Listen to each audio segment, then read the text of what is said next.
স্বাগত ইন্ডিপেন্ডেন্ট সংবাদে, আপনাদের সাথে আছি সঞ্চারী মজিদ তমা এবং আমি সাফাত বিন ফরিদ। শুনছিলেন শিরোনাম, এবারে পুরো খবর। র্যাবের ওপর নিষেধাজ্ঞা প্রত্যাহারে হোয়াইট হাউস এবং মার্কিন পররাষ্ট্র মন্ত্রণালয়ের আপত্তি নেই, তবে সে দেশের আইন মন্ত্রণালয়ের প্রক্রিয়া মেনেই এটি করা হবে বলে জানিয়েছেন ঢাকা সফররত মার্কিন সহকারী পররাষ্ট্রমন্ত্রী ডোনাল্ড লু। তার সাথে নৈশভোজ হচ্ছে সে কথা জানিয়েছেন প্রধানমন্ত্রীর বেসরকারি শিল্প ও বিনিয়োগ বিষয়ক উপদেষ্টা সালমান এফ রহমান। 3 দিনের সফরে মঙ্গলবার সকালে ঢাকা পৌঁছান যুক্তরাষ্ট্রের দক্ষিণ ও মধ্য এশিয়া বিষয়ক অ্যাসিস্ট্যান্ট সেক্রেটারি ডোনাল্ড লু। প্রথম দিনই ব্যস্ত সময় পার করেন এই মার্কিন প্রতিনিধি। বাংলাদেশের নির্বাচন পরবর্তী গণতন্ত্র ও মানবাধিকার পরিস্থিতি সহ বিভিন্ন বিষয়ে সুশীল সমাজের প্রতিনিধিদের সাথে বৈঠক করেন লু। প্রধানমন্ত্রীর বেসরকারি শিল্প ও বিনিয়োগ উপদেষ্টার বাসায় নৈশভোজে অংশ নেন লু। এতে উপস্থিত ছিলেন আইনমন্ত্রী, বাণিজ্য প্রতিমন্ত্রী, তথ্য প্রতিমন্ত্রী সহ শীর্ষ কর্মকর্তারা। সালমান এফ রহমান জানান, বাংলাদেশের সাথে সম্পর্ক পুনর্গঠন করতে চায় যুক্তরাষ্ট্র। জলবায়ু, বিদ্যুৎ সহ কয়েকটি খাতে বিনিয়োগ বাড়াতে চায় দেশটি। আমরাও তুলি নাই, ওনারাও তুলেন নাই যে নির্বাচনের আগে যে আমাদের একটু ওনাদের সাথে কিছু ভুল বোঝাবুঝি বলতে পারি বা যাই, ও কথাটা ওনারাও তুলেন নাই, আমরাও তুলি নাই। আমরা চাচ্ছি যে আমাদের সাথে ওনাদের সাথে যেন সম্পর্কটা আরও ভালো হয়। ওনারা ওইভাবেই বলেছে। উনি যে কথাটা বলেছেন, ইংরেজিতে যে কথাটা বলেছেন, that we want to rebuild the trust.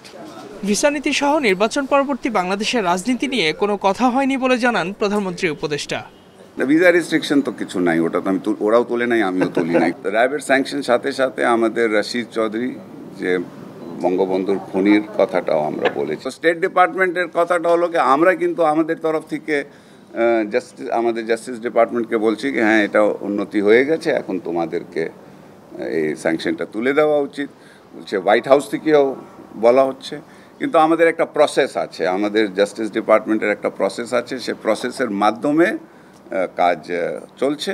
সে আশাবাদী যে এটা হবে। এছাড়া গাজায় ইসরায়েলিদের গণহত্যা নিয়ে প্রধানমন্ত্রীর উদ্বেগ মার্কিন প্রতিনিধির কাছে তুলে ধরা হয় বলেও জানান Salman F Rahman. Ijazur Rahman, independent news, Dhaka. Donald Lu যুক্তরাষ্ট্রের পররাষ্ট্রমন্ত্রীও নন, একজন সহকারী পররাষ্ট্রমন্ত্রী। তাকে নিয়ে বাংলাদেশ মাতামাতি করবে কেন, এমন মন্তব্য করে সড়ক পরিবহন ও সেতুমন্ত্রী ওবায়দুল কাদের বলেছেন, লু তার প্রয়োজনেই এসেছেন, কেউ তাকে দাওয়াত করেনি। মঙ্গলবার দুপুরে সচিবালয়ের সাংবাদিকদের প্রশ্নের জবাবে একথা বলেন তিনি। সমসাময়িক নানা বিষয়ে মতবিনিময় করতে সাংবাদিকদের মুখোমুখি হন ওবায়দুল কাদের। কাজটা যত তাড়াতাড়ি শেষ করা যায়। যুক্তরাষ্ট্রের দক্ষিণ ও মধ্য এশিয়া বিষয়ক সহকারী পররাষ্ট্রমন্ত্রী ডোনাল্ড লুর 3 দিনের ঢাকা সফর নিয়ে এক প্রশ্নের জবাবে ওবায়দুল কাদের বলেন, এটা নিয়ে এত মাতামাতির কিছু নেই। একটা দেশের তিনি পররাষ্ট্রমন্ত্রীও না, একজন সহকারী পররাষ্ট্রমন্ত্রী, তাকে নিয়ে বাংলাদেশে তো মাতামাতি করবে। তার প্রয়োজনে সে আসছে, তাদের এজেন্ডা আছে এখানে। সম্পর্ক যখন তাকে সম্পর্কের বিভিন্ন বিষয় নিয়ে আলাপ আলোচনা থাকে, তো সেটা তারা করতে আসছেন, আমরা দাওয়াত করে কাউকে আনছি না। বিএনপির ভারতীয় পণ্য বর্জনের অবস্থান প্রশ্নে ওবায়দুল কাদের বলেন, এটা উদ্ভট ও ব্যর্থ চেষ্টা। এটা একটা উদ্ভট চিন্তা এবং এটা একটা ব্যর্থ চেষ্টা। বিএনপি এখন আসলে সব হারিয়ে খড়কুটো ধরে বাঁচতে চায়। তাদের আসলে কোনো ইস্যু নেই, ভারতীয় পণ্যকে ইস্যু হিসেবে বেছে নিয়েছে, এটা নন ইস্যু। বিএনপির নেতাকর্মীদের বিচার করতে সরকার বিশেষ ট্রাইব্যুনাল গঠন করছে। মির্জা ফখরুল ইসলাম আলমগীরের এমন মন্তব্য সরাসরি নাকচ করে দেন ওবায়দুল কাদের। এটা জ্বলন্ত মিথ্যা, নির্ভেজাল মিথ্যা, এমন কোনো চিন্তা আমরা করিনি। এছাড়া সড়ক মহাসড়কে গতিসীমা নিয়ন্ত্রণের উদ্যোগকে সঠিক বলে মন্তব্য করে এটি বাস্তবায়নে সরকার কঠোর হবে বলে জানান সড়ক পরিবহন ও সেতুমন্ত্রী। শাহাদাত স্বপন, ইন্ডিপেন্ডেন্ট নিউজ, ঢাকা। দেশে গণতন্ত্র ফেরাতে জনগণ বিদেশি রাষ্ট্রের ওপর নির্ভর করবে না বলে মন্তব্য করেছেন বিএনপি মহাসচিব মির্জা ফখরুল ইসলাম আলমগীর। মঙ্গলবার বিকেলে গুলশানে দলের চেয়ারপারসনের কার্যালয়ে দুটি রাজনৈতিক দলের সাথে বৈঠক শেষে এই মন্তব্য করেন তিনি। গণ অধিকার পরিষদ ও গণতান্ত্রিক বাম ঐক্যের নেতাদের সঙ্গে বৈঠকে দেশের রাজনৈতিক পরিস্থিতি এবং নতুন আন্দোলন কর্মসূচি নিয়ে আলোচনা করেন নেতারা। পরে সহকারী মার্কিন পররাষ্ট্রমন্ত্রী ডোনাল্ড লুর সফর নিয়ে এক প্রতিক্রিয়ায় ফখরুল বলেন, ডোনাল্ড লুর সফর নিয়ে ভাবছে না বিএনপি। আরও বলেন, বাংলাদেশের জনগণ অতীতেও গণতান্ত্রিক আন্দোলন সফল করতে বিদেশি রাষ্ট্রের উপর নির্ভর করেনি, ভবিষ্যতেও করবে না। জনগণকে সাথে নিয়ে বিএনপি এগিয়ে যেতে চায় বলেও মন্তব্য করেন বিএনপি মহাসচিব। বাংলাদেশের জনগণ কারো উপরে নির্ভর করে তার গণতান্ত্রিক অধিকার ফিরিয়ে আনবে, এটা আমরা মনে করি না। বাংলাদেশের জনগণ সবসময় তার নিজের শক্তিতে, নিজের পায়ের উপর ভর করেই 70 সালের পূর্বেও আন্দোলন করেছে, 70-এ আন্দোলন করেছে, 71-এ মুক্তিযুদ্ধ করেছে এবং পরবর্তীকালেও আমরা যে আন্দোলন করছি সম্পূর্ণ জনগণের শক্তিতেই নির্ভর করে আমরা আন্দোলন করছি গণতন্ত্রকে পুনরুদ্ধার করার জন্য। পুলিশের সাবেক মহাপরিদর্শক আইজিপি বেনজির আহমেদের অবৈধ সম্পদ অনুসন্ধানে গোপালগঞ্জের শিগগিরই সরেজমিনে তদন্ত করবে দুর্নীতি দমন কমিশন দুদক। কথিত বেনজির চকের সম্পদের পরিমাণ জানতে এরই মধ্যে জেলার সব রেজিস্ট্রি ও ভূমি অফিসের চিঠিও দিয়েছে দুদক। সংস্থার তদন্ত বিভাগের কমিশনার বলছেন, যথেষ্ট তথ্য প্রমাণ পাওয়া গেলেই নেওয়া হবে আইনি ব্যবস্থা। একটি জাতীয় দৈনিকে ধারাবাহিক প্রতিবেদনে বেনজির পরিবারের শত শত কোটি টাকার সম্পদের তথ্য বেরিয়ে আসে, যার মধ্যে গোপালগঞ্জের বেনজিরের চক নামে বিশাল রিসোর্ট বিশেষ নজর কাড়ে। তবে অবৈধ সম্পদ অর্জনের তথ্য অস্বীকার করেন বেনজির। অভিযোগ সম্পূর্ণ মিথ্যে। দুর্নীতি বিরোধী আন্তর্জাতিক সংস্থা টিআইবি বলছে, সাবেক আইজিপি বেনজিরের যে সম্পদের পরিমাণ গণমাধ্যমে প্রকাশ হয়েছে তা অস্বাভাবিক। মাধ্যমে সম্পদের মালিকানা অর্জন, ব্যবসা বাণিজ্য করা, এইটা কিন্তু একটা সীমারেখা থাকে, একটা স্বাভাবিকতা থাকে। এই ক্ষেত্রে যেটা হচ্ছে এটা কিন্তু সম্পূর্ণ অস্বাভাবিক। অভিযুক্তের স্থাবর সম্পদ অনুসন্ধানে দুদকের প্রতিনিধিরা শিগগিরই সরেজমিনে তদন্ত করবেন। তবে অনুসন্ধানের স্বার্থে এখনই এ বিষয়ে বিস্তারিত জানাতে রাজি নন তারা। 3 সদস্য বিশিষ্ট কমিটি করে দেওয়া হয়েছে, অনুসন্ধান শুরু হয়েছে। অনুসন্ধানের প্রেক্ষিতে তাকে যেসব তথ্য চাওয়া হচ্ছে, তথ্যগুলো পাওয়া গেলে তারপরে বিশ্লেষণ করে আইও আমাদের রিপোর্ট দেবে। অন্যদিকে বেনজিরের সম্পদের বিষয়ে দুদকের প্রতিবেদন অগ্রগতি জানতে চেয়ে আদালতের বেঁধে দেয়া 2 মাসের মধ্যে 1 মাস পার হয়ে গেছে। রিশাদ হুদা, ইন্ডিপেন্ডেন্ট নিউজ, ঢাকা। আসামি জাহাঙ্গীর আলম বদর, কিন্তু ফাঁসির দণ্ড দেয়া হয়েছে জাহাঙ্গীর আলমকে। 21শে আগস্ট গ্রেনেড হামলা মামলার রায়ে এই ভুল হয়েছে বলে দাবি আইনজীবীর। বলছেন শুধু দুজনের বাবার নাম এক। তবে রাষ্ট্রপক্ষ বলছে প্রকৃত আসামিকেই ফাঁসির দণ্ড দিয়েছে আদালত। মঙ্গলবার হাইকোর্টের আপিল শুনানিতে এসব তথ্য উঠে এসেছে। 2004 সালের 21 আগস্ট আওয়ামী লীগের সমাবেশে গ্রেনেড হামলায় নিহত হয় 24 জন, আহত 3 শতাধিক। 2018 সালের অক্টোবরে আলোচিত এই মামলার রায়ে সাবেক স্বরাষ্ট্র প্রতিমন্ত্রী লুৎফুজ্জামান বাবর, মুফতি হান্নান ও জাহাঙ্গীর আলম সহ 19 জনের মৃত্যুদণ্ড হয়। যাবজ্জীবন হয় তারেক রহমান সহ 19 জনের। হাইকোর্টের বিচারপতি শহীদুল করিম ও বিচারপতি মোস্তাফিজুর রহমানের বেঞ্চে চলছে ডেথ রেফারেন্স ও আপিল শুনানি। সেখানে দাবি করা হয়, হুজি নেতা মুফতি হান্নানের সহযোগী ঢাকার দোহারের জাহাঙ্গীর আলম বদরের পরিবর্তে নিরপরাধ কুষ্টিয়ার জাহাঙ্গীর আলমকে মৃত্যুদণ্ড দিয়েছে বিচারিক আদালত। জাহাঙ্গীর আলম বদর মুফতি হান্নানের সাথে 9টি মামলায় সহযোগী আসামি। সেই জন্য আমরা বলছি যে এইটা মিস্টেকেন আইডেন্টিটি এবং সে অনারেবলি অ্যাকুইটেড হওয়া উচিত। এইটা আশা করি এই অ্যাপিলেট কোর্টে সেইটা রিমেডি হবে এবং জাহাঙ্গীর আলম যে মিস্টেকেনলি এখন মৃত্যুর দণ্ডে এবং কন্ডেম সেলে রয়েছে, সে এখান থেকে মুক্তি পাবে। হাইকোর্টকে জানানো হয়, মৃত্যুদণ্ডপ্রাপ্ত জাহাঙ্গীর অসুস্থতার কারণে বিশ্ববিদ্যালয়ে পড়াশোনা শেষ করতে পারেননি। হামলার দিন বাবার লেপ্তশকের দোকানেই ছিলেন তিনি। আমার ভাগ্নের বাপের নাম এবং তার নিজ নাম মিল থাকার কারণে তদন্ত কর্মকর্তা তাকে সম্পূর্ণ নিজে জাহাঙ্গীর আলম বদরের স্থলে স্থলাভিষিক্তের লক্ষ্যে, তাদের ব্যক্তিগত অর্জনের লক্ষ্যে এই জিনিসটা ঘটাচ্ছে। আমার ভাগ্নি সম্পূর্ণরূপে নির্দোষ, আমি একটা চ্যালেঞ্জ করে বলতে পারি। তবে অ্যাটর্নি জেনারেলের দাবি, পর্যাপ্ত সাক্ষী প্রমাণের ভিত্তিতেই ফাঁসির আদেশ দিয়েছে আদালত। জাহাঙ্গীর আলম ঠিক আছে, কিন্তু আমার জাহাঙ্গীর আলম সেই জাহাঙ্গীর আলম না, এই তো সেটা তো তোমাকে প্রমাণ করে দেখাতে হবে, আমরা দেখাবো যে একই লোক। এবং ট্রায়াল কোর্টে উনি এই এলিবাই নিয়েছেন, উনি এসে এখানে গল্প বললে হবে না। তো আপনাকে ফৌজদারি মামলা যদি কোনো এটা করতে হবে, ওই লাইনে ক্রস করতে হবে। উনি কি ক্রস করেছেন? ভুল আসামির সব তথ্য প্রমাণ দেওয়ার পরও বিচারিক আদালত তা আমলে নেয়নি বলে দাবি জাহাঙ্গীর আলমের আইনজীবীর। Zahidul Bashar, Independent news, Dhaka. সরকারি চাকরিতে প্রবেশের বয়সসীমা না বাড়ানোর পক্ষে অধিকাংশ শিক্ষার্থী ও সাবেক সরকারি ঊর্ধ্বতন কর্মকর্তারা। তাদের মতে বয়সসীমা ৩৫ করলে তরুণরা সরকারি চাকরি পেতে আরও অতিরিক্ত সময় ব্যয় করবে, চাকরিদাতারাও অতিরিক্ত প্রার্থীর চাপে পড়বে। যদিও প্রতিবেশী দেশের উদাহরণ, গড় আয়ু বেড়ে যাওয়া সহ নানা কারণ দেখিয়ে ৩৫ বছর করার পক্ষে আন্দোলনে চাকরি প্রার্থীরা। ঢাকা বিশ্ববিদ্যালয়ের গ্রন্থাগারে স্নাতক শেষ হওয়ার আগেই বিসিএস এর প্রস্তুতির জন্য পড়াশোনায় ব্যস্ত শিক্ষার্থীরা। সরকারি চাকরিতে প্রবেশের ব্যাপারে ৩০ জনের সঙ্গে কথা বললে ২৮ জনেই না বাড়ানোর পক্ষে মত দেন। যদি ৩৫ করা হয় তার মানে আরো কয়েক লক্ষ তরুণ ৩৫-এর পিছনেই পড়ে থাকবে শুধুমাত্র একটা সরকারি চাকরি পাওয়ার জন্য। ৩০-এর মধ্যে চাকরির বয়সটা থাকা দরকার, আদারওয়াইজ আমাদের ব্যাচ ওয়াইজ আবার কম্পিটিশনটা বেড়ে যাবে।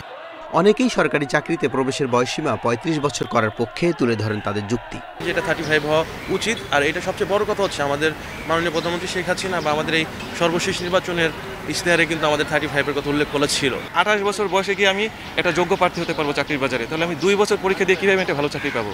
সরকারি চাকরিতে প্রবেশের বয়স বাড়ানোর সুবিধার চেয়ে অসুবিধাই বেশি দেখছেন ঢাকা বিশ্ববিদ্যালয়ের শিক্ষা ও গবেষণা ইনস্টিটিউটের পরিচালক। সেন্ট্রাল লাইব্রেরি যদি ঢাকা ইউনিভার্সিটি, সেখানে যদি দেখবেন সকাল 6টা যদি আপনি আসেন বা তারও আগে আসেন, দেখবেন ওখানে মানুষের লাইন নাই, ব্যাগের লাইন, একদম ব্যাগ লাইন একদম কলাবন চলে আসছে, বিকজ অফ এই বিসিএস পরীক্ষা। 5-7টা ব্যাচ যদি এরকম হয়, এরকম জায়গা আরও পাবেন না, তখন দেখা যাবে এই পর্যন্ত ব্যাগের লাইন চলে আসবে।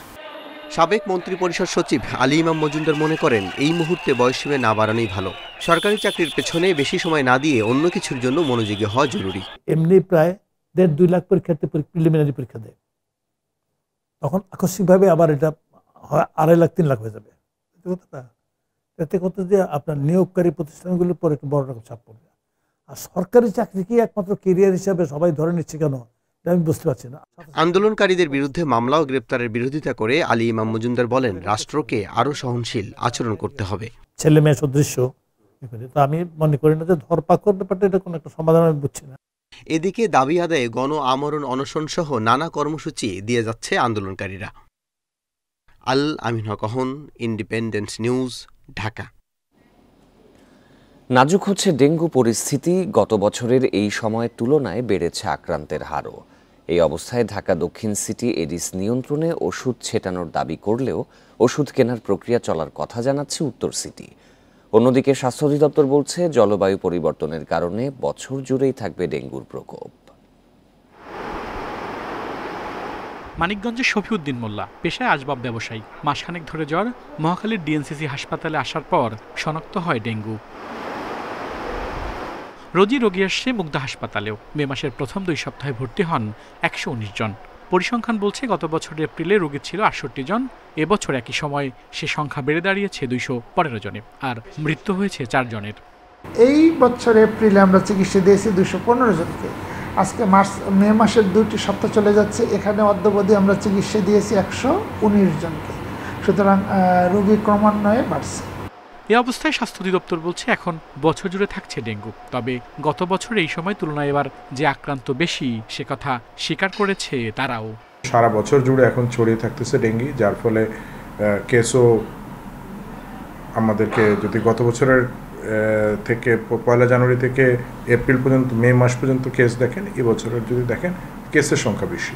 এডিস মারতে নিয়মিত ওষুধ ছেটানোর কথা জানাচ্ছে ঢাকা দক্ষিণ সিটি কর্পোরেশন। অন্যদিকে ওষুধ কেনার প্রক্রিয়ায় ঘুরপাক খাচ্ছে উত্তর সিটি। ওষুধ কিন্তু আমরা ঠিক করি না, আমরা কোন মশক ওষুধটি মারার জন্য আমরা কি ধরনের আমরা ওষুধ আনবো, এটি কিন্তু ঠিক করে দেয় 8টি ডিপার্টমেন্ট, স্বাস্থ্য অধিদপ্তর, এন্টামোলজিস্ট, সিডিসি, তারপরে কিন্তু আমরা সেটি আনি। আমাদের কার্যক্রম সঠিকভাবে চলছে। বিচ্ছিন্নভাবে 2-1টা জায়গায়, যেহেতু আমার 1050 জন মশক কর্মী, 1050 জনের মধ্যে 2-1 জন বিচ্ছিন্নভাবে যদি কাজে ফাঁকি দেয়, আমাদের কাছে যদি সুনির্দিষ্ট অভিযোগ থাকে, আমরা তাদের বিরুদ্ধে ব্যবস্থা নেব। ডেঙ্গুর প্রকোপ শুরুর আগেই 12 মে পর্যন্ত 29 জনের মৃত্যুর তথ্য পেয়েছে স্বাস্থ্য অধিদপ্তর, আর আক্রান্ত হয়ে হাসপাতালে ভর্তি 2460 জন। আল আমিন হোসেন, ইন্ডিপেন্ডেন্ট নিউজ, ঢাকা। জুনেই শেষ হচ্ছে পায়রা বন্দরের প্রথম টার্মিনালের নির্মাণ কাজ। আর এই টার্মিনালের কাজ শেষ হলে সড়ক পথে শুরু হবে পণ্য আনা নেওয়া কার্যক্রম। বন্দরের রাজস্ব আয় বাড়বে 3 গুণ। এটি বন্দরের জন্য একটি মাইলফলক বলে মনে করছে কর্তৃপক্ষ।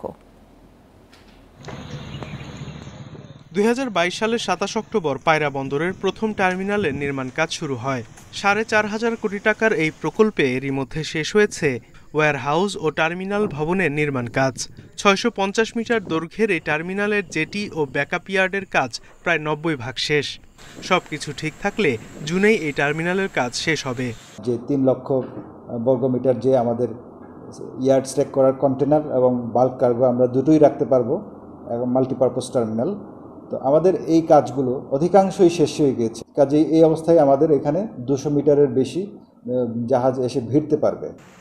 বিভিন্ন জাহাজে আসা পণ্য সৈয়দ নজরুল ইসলাম সেতু দিয়ে কলাপাড়া পৌর শহরের এলজিডি সড়ক হয়ে পৌঁছে যাবে দেশের বিভিন্ন স্থানে। তবে 2026 সালে বন্দরের 6 লেনের সড়ক ও আন্ধারমানিক নদীর ওপর সেতুর কাজ শেষ হলে পুরোদমে শুরু হবে বন্দরের অপারেশন কার্যক্রম। যেহেতু এটা মাল্টিপারপাস টার্মিনাল, আমরা কন্টেনার ছাড়াও অন্য যে কোনো ধরনের কার্গো আমরা এখানে আনলোড করতে পারবো। বর্তমানে যে এলজিএডি যে রাস্তাটা আছে সেটা ব্যবহার করে আমাদের কার্গোগুলি বোথ এসটিএস মানে ship to ship transfer as well as আমরা জেটিতে ট্রান্সফার করার জন্য আমরা চেষ্টা অব্যাহত রাখবো। পায়রা তাপবিদ্যুৎ কেন্দ্র প্রতি বছর বন্দরের মাধ্যমে আমদানি করছে 40 লাখ টন কয়লা। জেলায় 1320 মেগাওয়াটের আরও 2টি ইউনিট চালু হবে শিগগিরই। পুরোদমে কয়লা আমদানি শুরু হলে বন্দরের রাজস্ব আয় বাড়বে 3 গুণ। এই 3টা পেজে এখন পর্যন্ত বিসিবিসিএল শুধুমাত্র বছরে 4 মিলিয়ন মেট্রিক টন কয়লা ক্যারি করতেছে। এটা কিন্তু আগামী 6 মাসের মধ্যে এটা 3 গুণ হয়ে যাচ্ছে। বছর খানেকের মধ্যেই পায়রা বন্দর নিজস্ব আয়ে সম্পূর্ণভাবে চলতে সক্ষম হবে। প্রথম টার্মিনাল থেকে পণ্য খালাস কার্যক্রম শুরু হলে দেশের অর্থনীতিতে বড় ভূমিকা রাখবে পায়রা বন্দর। Independent news. ভয়ঙ্কর এক অভিজ্ঞতা নিয়ে অবশেষে সুস্থ শরীরে বাড়ি ফিরেছেন এমভি আবদুল্লাহ জাহাজের 23 নাবিক। জলদস্যুর জিম্মি দশায় সারাক্ষণ সশস্ত্র পাহারার শঙ্কা, উদ্বেগ আর উৎকণ্ঠায় মনে হয়েছিল আর বুঝি কোনোদিন ফেরা হবে না পরিবারের কাছে। 62 দিন পর মঙ্গলবার বিকেলে চট্টগ্রাম বন্দর জেটিতে স্বজনদের কাছে ফিরে যেন নতুন জীবন পেলেন তারা। এমনই এক অবিশ্বাস্য প্রত্যাবর্তন। চোখের সামনে তাক করা machine gun, rocket launcher, AK-47 মতো ভারী অস্ত্র হাতে দস্যুদের ভিনদেশি ভাষায় তর্জন গর্জন। আশেপাশে অন্য কোনো জাহাজ এলেই সারি বেঁধে দাঁড় করিয়ে অস্ত্র উঁচু করে মেরে ফেলার অব্যাহত হুমকি। কখনো কখনো জাহাজের ব্রিজে মাথা নিচু করে ঘন্টার পর ঘন্টা বসে থাকা, জীবন মৃত্যুর দোলাচলে ঝুলতে থাকা, এমন সময় ছিল মোট 32 দিন। ভয়াবহ সেই সব স্মৃতি যেন দগদগে ঘা হয়ে আছে তাদের মনে বল আর বুকে বিশ্বাস থাকলেও বাড়ি ফেরার আকুল প্রার্থনাও ছিল সঙ্গী। প্রথমে ওনারা আসছিল, আইসা আমাদের 4 জন মিলে অস্ত্র ধরছে আর কি, 4 জন 4টা, এটা আর কি অস্ত্র ধরছে। অস্ত্র ধরার পরে আমি ক্যাপ্টেন স্যারের কল দিই, ক্যাপ্টেন স্যার আসে, পরে আমরা 2 জন আত্মসমর্পণ করি। জিম্মি দশার ভেতরেই কেটেছে পুরো রমজান। ধীরে ধীরে নাবিকদের সাথে কিছুটা নমনীয় হয় দস্যুরা, কিন্তু বাইরের জগতের সাথে যোগাযোগের ব্যাপারে ছিল কঠোর নিষেধাজ্ঞা। এদিকে মালিক পক্ষের সাথে দস্যুদের যোগাযোগের ব্যাপারেও অন্ধকারে ছিল নাবিকরা। দীর্ঘ অপেক্ষার অবসান যেদিন হলো, সেই মুক্তির পর দ্রুত দস্যু কবলিত এলাকা পার হওয়াটাও ছিল ভীষণ দুশ্চিন্তার। জিম্মি দশা নাবিকদের মনে করিয়ে দেয় পাক হানাদার বাহিনীর নির্মমতার কথা। প্রথম প্রায়োরিটি ছিলই এখান থেকে তাড়াতাড়ি সেফ জোনে চলে আসা, এটাই আর কি। আমরা চেষ্টা করছি যত তাড়াতাড়ি ইঞ্জিন স্পিড বাড়াই দিয়ে সেফ জোনে চলে আসা। আমাদেরকে কখনো কখনো এক লাইনে দাঁড় করায় রাখতো, বন্দুক নিয়ে সবাই দাঁড়ায় থাকতো, মনে হতো যেন 71 সালের যুদ্ধ, যদিও দেখি নাই। পুরো সময় জুড়ে সরকার, বিমা, আন্তর্জাতিক নিরাপত্তা বাহিনী, বিভিন্ন মেরিটাইম সংস্থার সাথে নিবিড় যোগাযোগ করতে হয়েছে মালিক পক্ষকে। দস্যুদের সাথে দর কষাকষির ক্ষেত্রেও নানা গুরুত্বপূর্ণ দিক খেয়াল রাখতে হয়েছে। অবশেষে এক দীর্ঘ কঠিন যাত্রা সমাপ্ত হলো। সাধারণত যে সময় লাগে তার অনেক কম সময়ের মধ্যে আমরা ওদেরকে নিয়ে এসেছি, এবং প্রত্যেকটা নাবিকই সুস্থ, মানসিকভাবে সুস্থ, শারীরিকভাবে সুস্থ, এবং সব দিক দিয়ে তারা সুস্থ আছে, যেটা নাকি আমরা দুবাই থেকে ওদের সাথে কথা বলে সব দেখেছি। 2010 সালেও কবির গ্রুপের আরেকটি জাহাজ সোমালীয় দস্যুদের কবলে পড়েছিল। সেটি উদ্ধার করতে সময় লেগেছিল 100 দিন। অনুপম শীল, ইন্ডিপেন্ডেন্ট নিউজ, চট্টগ্রাম। গোপালগঞ্জ সদরের চন্দ্র দিঘলিয়ায় উপজেলা নির্বাচন পরবর্তী সংঘর্ষে গুলিবিদ্ধ হয়ে ওয়াসিকুর ভুইয়া নামে একজন নিহত হয়েছেন। এ ঘটনায় আহত হয়েছেন আরও 4 জন। মঙ্গলবার সন্ধ্যায় বিজয়ী চেয়ারম্যান এবং পরাজিত প্রার্থীর সমর্থকদের মধ্যে এই সংঘর্ষ ঘটে। আহতদের মধ্যে একজনকে উন্নত চিকিৎসার জন্য ঢাকা মেডিকেল কলেজ হাসপাতালে পাঠানো হয়েছে, বাকিরা স্থানীয়ভাবে চিকিৎসা নিয়েছেন। পুলিশ জানায়, চন্দ্র দিঘলিয়া বাজারে সদ্য উপজেলা নির্বাচনে বিজয়ী প্রার্থী কামরুজ্জামান ভুইয়ার সমর্থক সিমন ভুইয়া ও মিনহাজ ভুইয়ার সাথে পরাজিত প্রার্থী BM লিয়াকত আলীর সমর্থক পরশ বিশ্বাসের বাগবিতণ্ডা হয়। এ খবর এলাকায় ছড়িয়ে পড়লে বাজার এলাকায় দেশীয় অস্ত্র নিয়ে সংঘর্ষে জড়ায় 2 গ্রুপ। এ সময় গোলাগুলি হলে হতাহতের ঘটনা ঘটে।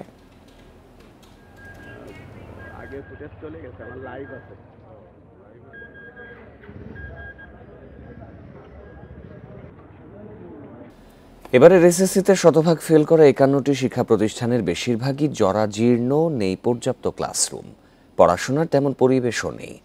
এই অবস্থায় সব প্রতিষ্ঠানকে শোকজ করতে যাচ্ছে শিক্ষা বোর্ড।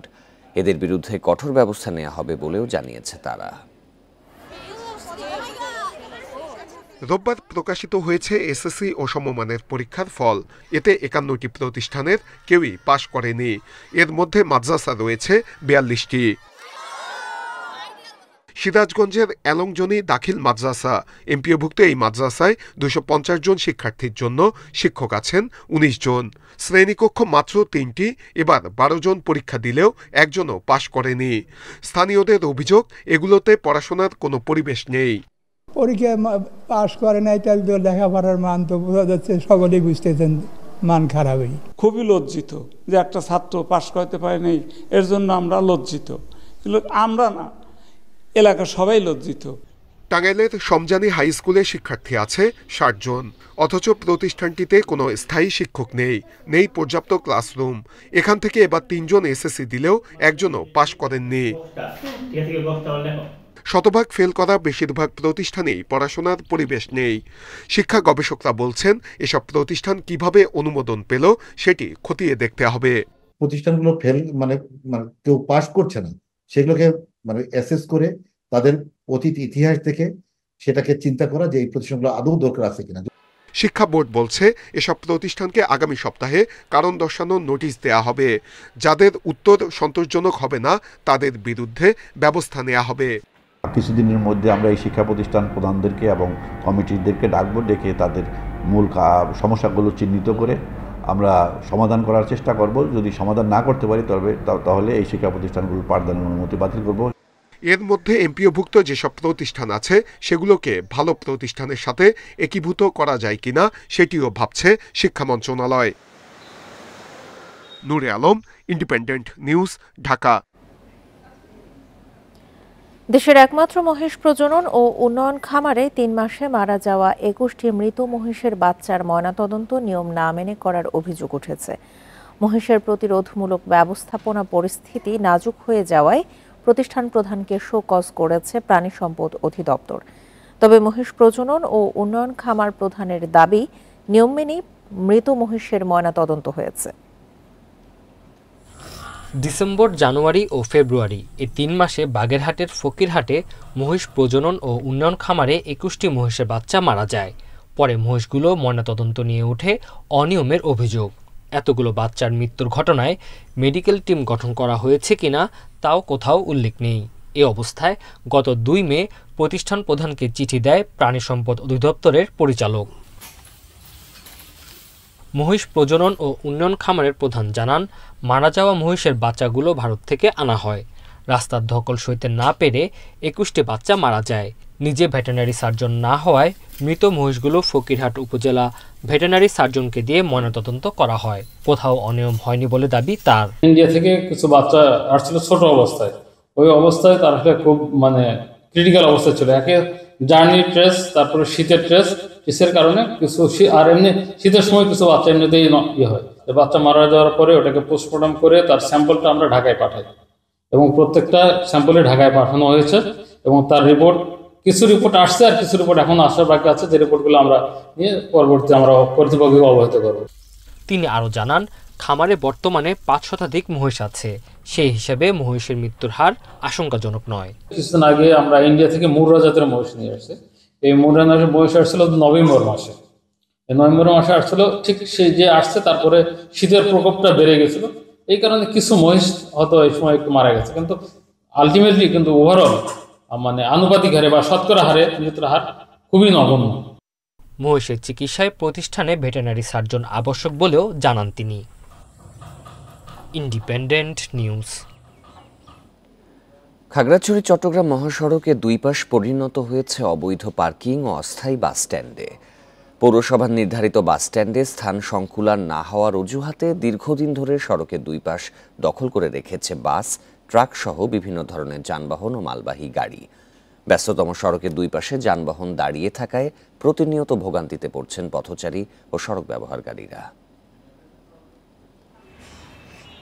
খাগড়াছড়ির প্রবেশপথ থেকে শুরু করে শহরের বিভিন্ন সড়ক দীর্ঘদিন ধরে পরিবহন সেক্টরের দখলে। সড়কের দুই পাশ দিয়ে যেখানে পথচারীদের হাঁটা চলার কথা, সেখানে দিনের পর দিন অবৈধভাবে পার্কিং করা হচ্ছে বাস, ট্রাক সহ বিভিন্ন পরিবহন। এতে তৈরি হচ্ছে যানজট, বাড়ছে ভোগান্তি। শাপলা চত্বর থেকে ঘোরানো হইতো, এখন যানজটের কারণে এখন গরু বাজারের সামনে দিয়ে যে রোডটা আছে ওই পাশ দিয়ে ঘোরানো হয়, সেখানেও মানে যানজটের একটা সমস্যা হয়। আমরা রাস্তার এই পার থেকে ওপারে পার হওয়াটা আমাদের জন্য খুবই কষ্টসাধ্য হয়ে যায় এবং যে কোনো মুহূর্তে আমাদেরকে অ্যাক্সিডেন্ট হওয়ার সম্ভাবনাটা বেশি থেকে যায়। সড়কে শৃঙ্খলা ফেরাতে ট্রাফিক ব্যবস্থাপনাকে ঢেলে সাজানোর কথা জানিয়েছেন পুলিশ সুপার।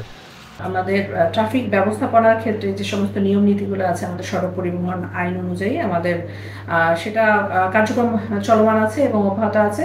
যে কেউ আইনের যদি ব্যত্যয় ঘটায় আমরা তাদেরকে সবাইকে আইনের আওতায় আনব। খাগড়াছড়ি পৌর শহরকে যানজট মুক্ত করতে মাস্টার প্ল্যান গ্রহণের কথা জানিয়েছেন পৌরসভার মেয়র।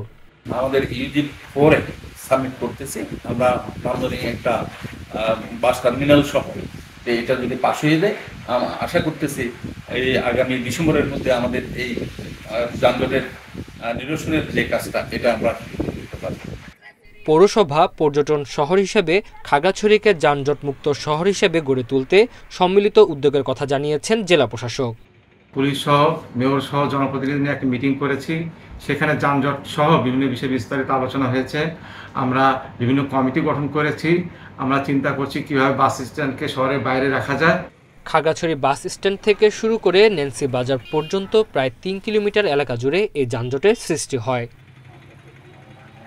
Independent news.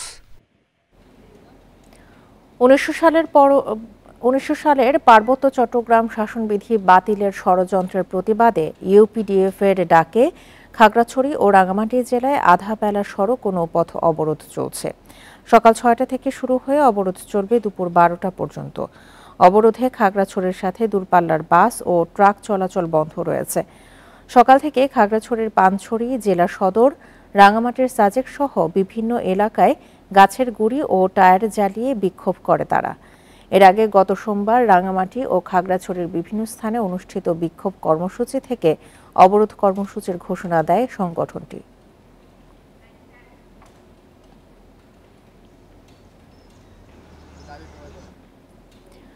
খাগড়াছড়ি রাঙ্গামাটিতে আধাবেলা সড়ক অবরোধ নিয়ে আরও জানাতে খাগড়াছড়ি থেকে যোগ দিচ্ছেন সহকর্মী সমীর মল্লিক।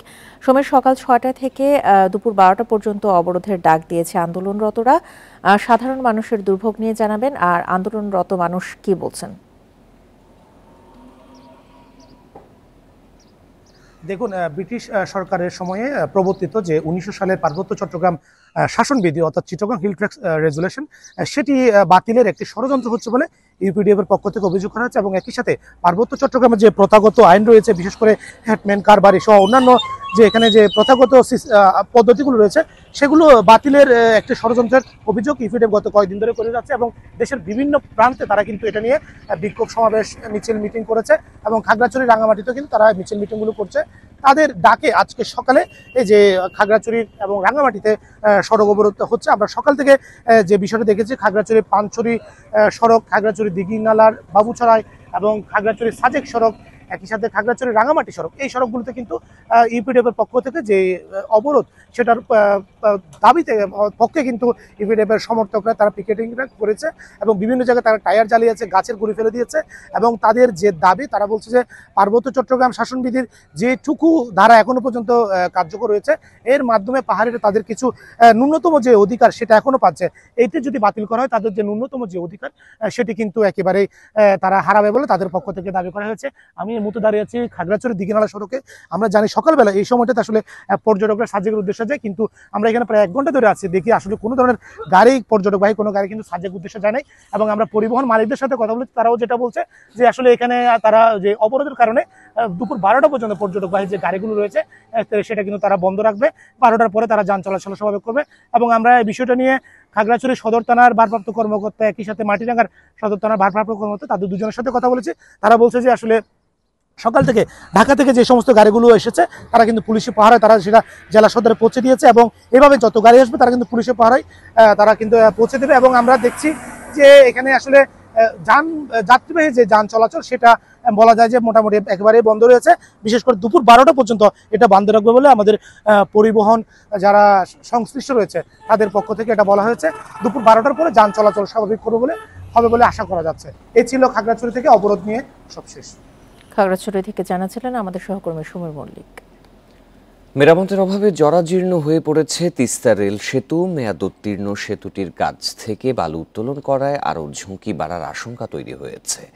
এতে যে কোনো সময় দুর্ঘটনার আশঙ্কা দেখছেন স্থানীয়রা। 1901 সালে রংপুরের তিস্তা নদীর উপর নির্মাণ করা হয় 2110 ফুট দীর্ঘ এই রেল সেতুটি, যার মেয়াদ ধরা হয় 100 বছর।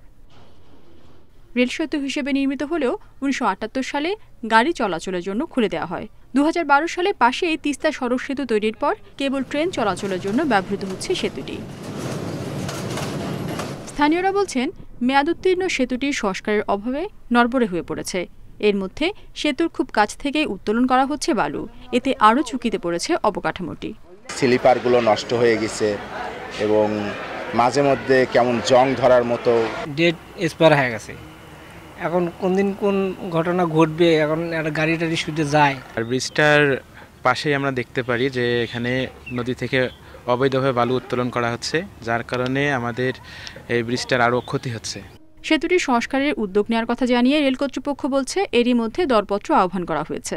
সেতুটা ঝুঁকিপূর্ণ সেটা নির্ধারণ করা হয়ে গেছে, সামনে কাজ শুরু হবে এবং রীতিমতো কাজ শুরু হওয়ার জন্য রেলের অফিসাররা এই করছে আর কি, দেখে পরীক্ষা নিরীক্ষা করছে কীভাবে কাজ করা যায়।